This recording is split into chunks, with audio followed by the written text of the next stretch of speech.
में सवारी देखो भरी जैसे भूसा, घूस भी ना पाओगी मौची है ठूसी ठूसा। भाड़ा भी नहीं एको नवा लगेगा, भाड़ा भी नहीं एको नवा लगेगा। मेरे टिकटर में चलो गोरी हवा लगेगा।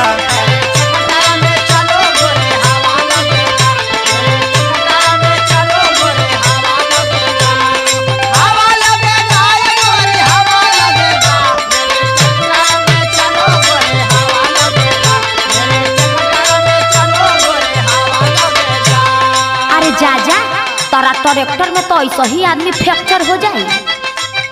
बड़ी हचकता है रे डरे मोरा जिया, ट्रैक्टर की सवारी मैंने कभी नहीं किया।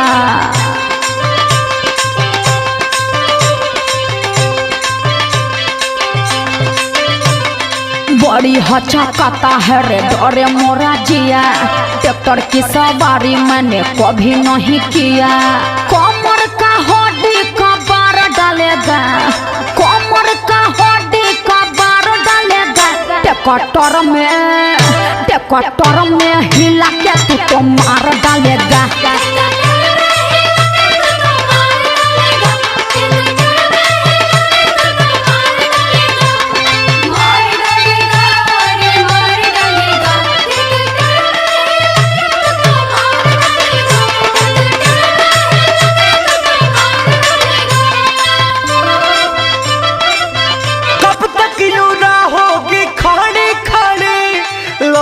का टाइम है मुश्किल बड़ी, लगन का टाइम है मुश्किल बड़ी, लगन का टाइम है मुश्किल। हाँ तो मेरी भी सुनो, ऐसे वाली गाड़ी को मैं हाथ दूंगी, कोई भी रोक देगा बैठ लूंगी।